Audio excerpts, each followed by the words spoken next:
everybody, and welcome to week 3 of intermittent fasting with intermittent Ciara. I hope you've had a really good week and that you're getting some good results from your intermittent fasting and that you've learned a lot and you've stuck to your boundaries like we talked about last week. Boundaries are so important, and I know it's very difficult because it just, no matter where you look or where you go, modern society encourages us to eat and eat and eat and not stop. And if we do that, then our bodies aren't going to get a chance to use up all the energy that we've just eaten. And we're going to put on weight and we're going to suffer. So what we've got to do is our intermittent fasting. So stick to your boundaries.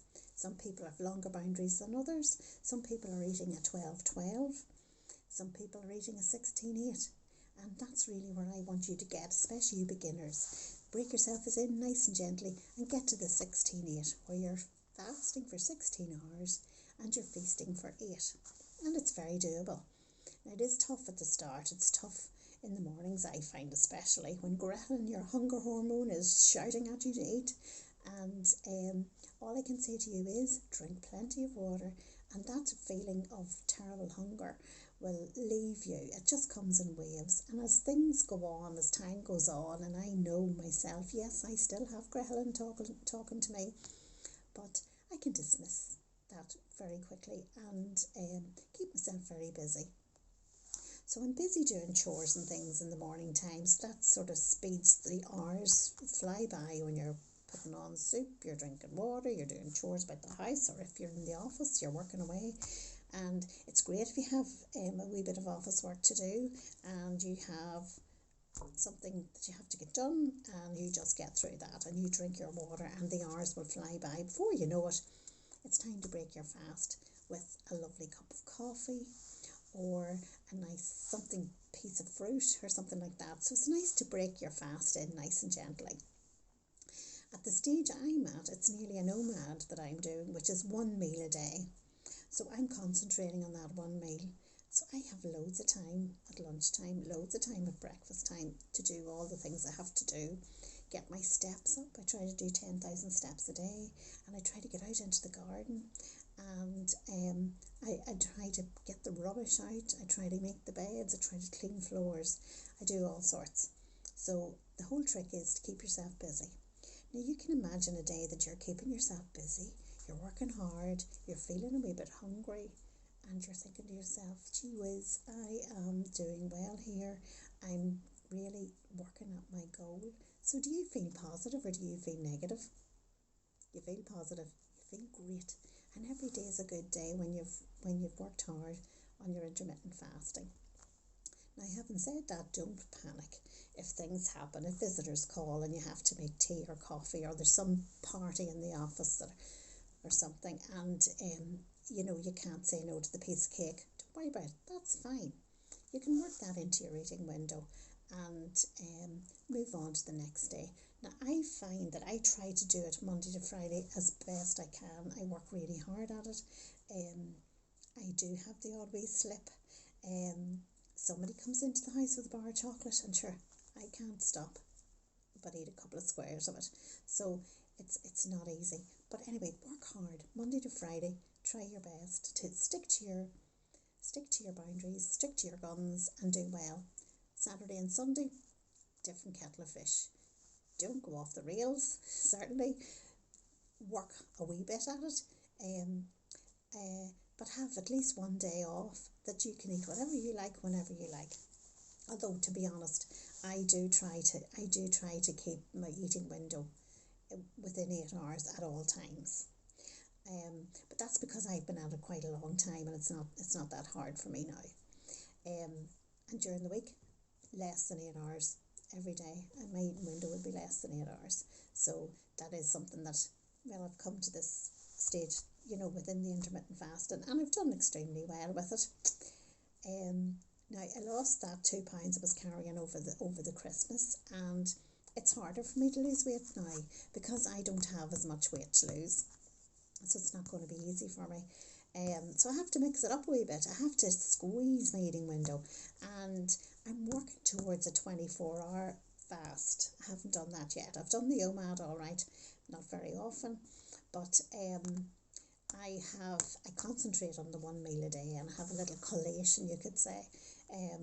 You know, I would eat the leftovers of my son's poached egg and toast with my coffee, and that keeps me going. Then I have my dinner, or an apple, and some peanut butter. Love that. But I try not to have that too often, because the peanut butter is very, very filling, and then I'm not fit really to eat my dinner. That's how good it is. So I'm very, very pleased with that. I'm on the cusp of being in the 9 stones, which I am thrilled with, and I can tell you there's been many, many years. Gosh, there could be 10 or 15 years since I was in the 9 stones. So that's a big, big bonus for me.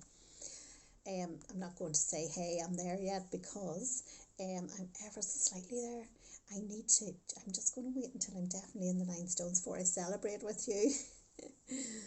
I'd love to hear how you guys are getting on. So don't forget, intermittentkira@gmail.com, or if you can, put in a wee comment at the bottom of the video. Any difficulties you have, let me know, and I'll see can I help.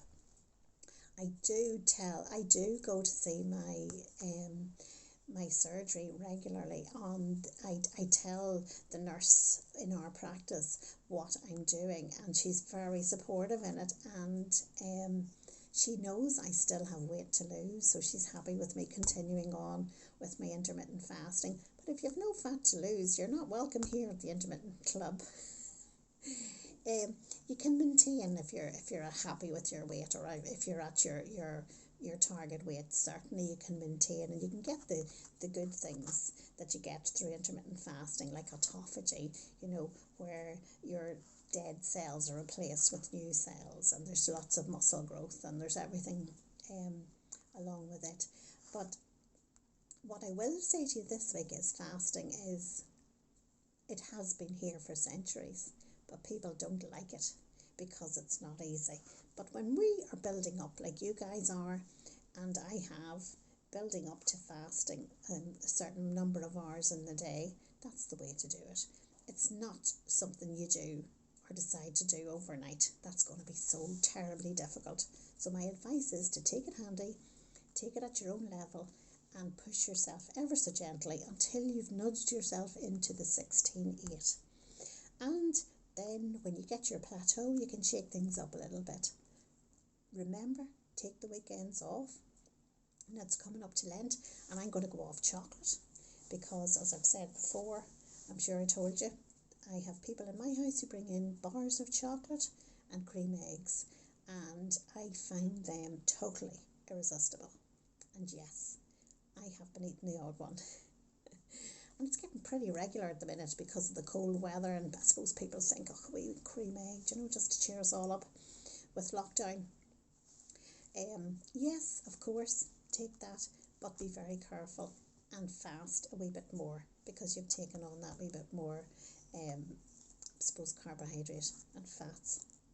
So my advice to you this week is, work hard at it. That's another week you'll have under your belt. You'll get those brilliant feelings from fasting. You'll not be tired. You'll be naturally tired, of course you will, but you'll have a bit of energy, more energy about you than normal.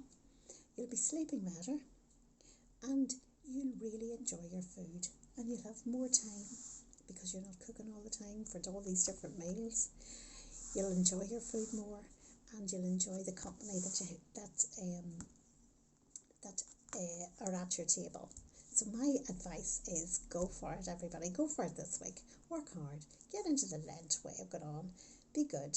Eat a lot of wholesome things. Cut away with the bad chocolates, fats. In the book Fast, Feast, Repeat, Jin tells us that if we eat processed foods, that's not good. So we eat whole foods. She found that if she didn't have processed foods, if she cut out alcohol, that she did really, really well with her fasting. The weight loss sort of increased for her really well. So my advice to you guys is to work hard this week and get your boundaries set. Don't let ghrelin annoy you, your hunger hormone. Listen to your leptin, that's your satisfied hormone. It tells you you've had enough, quit. And enjoy your week. You've done really well to get this far, and it's brilliant to be intermittent fasting, getting into lovely clothes, thinking about nice things you'll be able to buy when you get all this weight off, and enjoying life. Goodbye. See you next week.